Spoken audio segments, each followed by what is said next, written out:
Hey, what's up everyone? Morey Croson here, and today we're going to be going over the front step when throwing the football. We're going to start the video right now.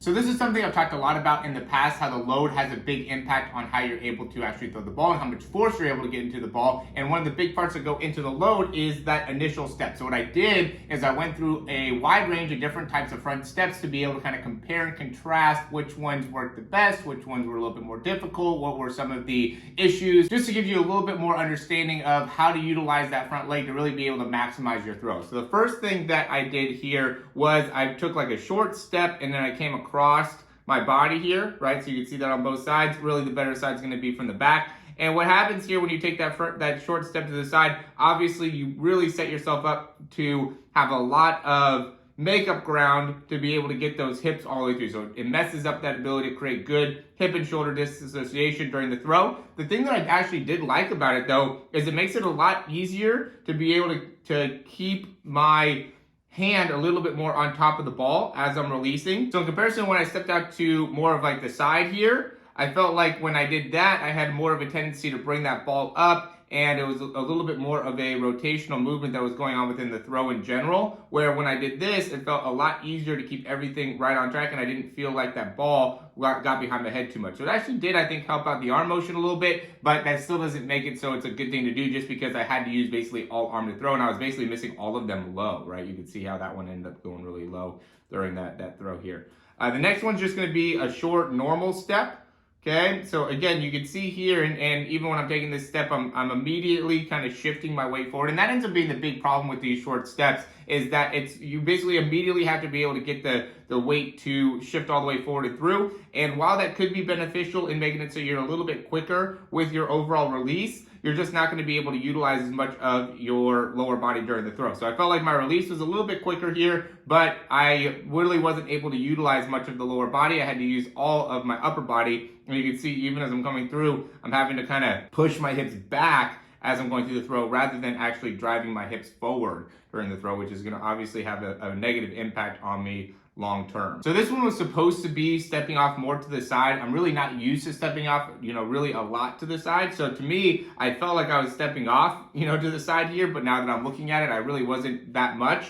But even in this little bit of step off to the side that I was going through, you could see that I'm a lot more back behind my head with the ball here. And I felt like my overall weight was shifting over to the side a lot quicker as well. So, I like, in general, kind of stepping off a little bit more to the side there, because I think that helps get a little bit better rotation out of the lower body. The big thing that you just got to be aware of when you're doing that is just making sure that that ball doesn't get back too far, behind the head. So really, if you're going to do a shorter step, then you want to be able to step out to the side more so to be able to really get those hips to be out in front, and then just be aware of how you're bringing the ball back behind your head to be able to maximize the throw and make sure that you're not wasting any inefficient movements there. Because one of the main things that happens is that, when you're going through the throw, when you end up having too much rotation in the throw, you're going to get the ball back too far behind the head, and then you're going to end up having to release the ball too far out to the side here, which ends up really impacting the accuracy when you start to, try to put more and more on the throw. So that's why I don't like going with the ball back behind the head. It just adds a lot of inefficient movements within your arm that's going to make it a little bit more difficult to be accurate consistently. We're going to quickly interrupt this video just to say, if you like the information so far, go ahead and click that thumbs up down below. Subscribe to the channel if you haven't already. And if you have any questions, comments, or recommendations, you can leave those down below. We'll hop right back in the video. Okay, so this is going to be a longer step, but I'm going to be cutting off my hips again. So you can see I'm stepping out normal here, coming all the way across. And this is just like basically impossible to be able to get anything into the throw here. Again, this is something that I'm not used to doing, so I probably overdid it. I didn't make it very realistic here, because I see this a lot though, people kind of cutting off with their front foot.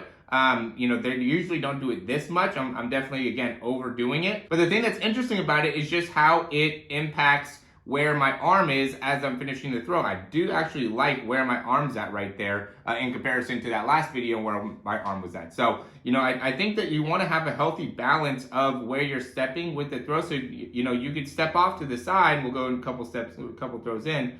You can step off to the side. The issue is that when you're stepping off more to the side, you're going to end up having a lot more issue with that ball going back. So you just got to be aware of where that ball's going when you're stepping off to the side like that, okay? So if you have more of an issue of getting that ball back behind the head, I would recommend trying to control that front step and make it so maybe you're not stepping so far out. Step a little bit more straight, or maybe even a little bit more inside, and just really work on being able to get those hips to come all the way through, and that could help you in being able to better control your arm motion, right? Because you want to be able to figure out how to utilize both of these to make sure, both your step and your arm motion to be able to really maximize the efficiency of the throw. So if you're stepping off to the side and getting a bunch of hips and using a bunch of the lower body, which is exactly what you want to be doing, but it's making it so you're really inefficient up top, there might be some changes that you could do that can make a big impact on your throwing performance. So you could just get a little bit better control of that front leg, come a little bit more inside, right? Maybe take a little bit further step out away, but a little bit more inside, and that can help you in still utilizing that lower body well, and then be able to really take some of the efficiency of the arm motion and make it so you're not going back so much. Because what happens is the more that I wanted to step out to the side here, the more that my body wanted to react and wanted me to lift the ball backwards as well. So I think that ends up being a big thing that correlates into people getting that ball back behind the head, is with that step and getting a little bit too opened up with the step. Now, it's good to be able to take that step and go forward with that front step, right? That one was coming kind of across. But you want to go forward with that front step and be able to see, I like this a lot better for me because, my weight, I still have plenty of weight to be able to come through the throw here. Okay, so you want to be able to have plenty of opportunity to drive those hips all the way through as you're going through. So if you're stepping off to the side, the issue is that once you're down, it's harder to get those hips all the way through during the actual throw, right? I'm really trying to do it as I'm going through on here, but I just feel a lot of limitation within it. Okay, but like I said, the thing about stepping off to the side, and this one now I just really try to take as long of a step as I could.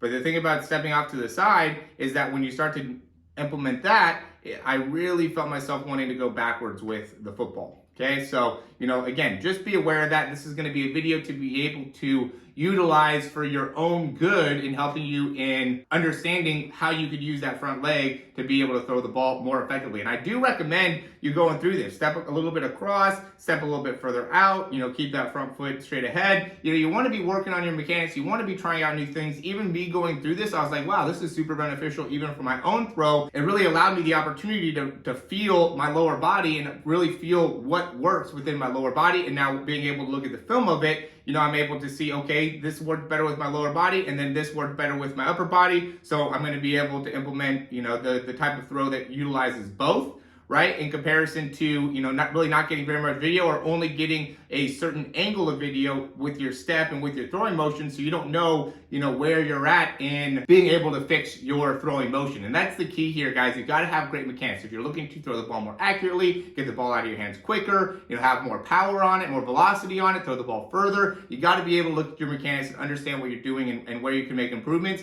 And also, I highly recommend you having a coach to be able to go over this information with you as well, because when you can go and bounce ideas off of each other and see, okay, this is what I'm doing wrong, and this is what I'm doing really good, and this is how we can build off where I'm currently at, it will really help you in being able to make a lot of progress very quickly. I find a lot of quarterbacks are almost just like neglecting their mechanics and just like, whatever, it's too late, whatever ends up being my mechanics is going to be my mechanics, and that mentality is just not going to make it for you long term. You got to be able to work on the small details and be able to make the necessary critiques within the mechanics in order to really make it so you can take your game to the next level. Because if you get caught up in this idea that, oh, my mechanics are just my mechanics and I got to work on throwing an out route or throwing a deep ball and going to these 7-on-7 tournaments and these camps and blah, blah, blah, blah, and getting into this competition, all those are important. But if you don't have the right mechanics, the right framework to be able to go there and have a lot of success, then you're setting yourself up to fail. And for a lot of coaches, you only get one opportunity, right? You don't get a second chance to make a first impression. The first impression of what they see of you is going to be how they think of you as a quarterback. So you want to make sure you're making a great first impression on coaches. And in order to do that, you got to have great mechanics. So if you guys have any questions about what we're doing with the program, check out the description down below. I have a couple links to, getting a breakdown, which is only 4 weeks. We have customized programming and training that you can do. We have a great throw program that I think will benefit you guys a ton, especially going into the season. I know it's kind of late, but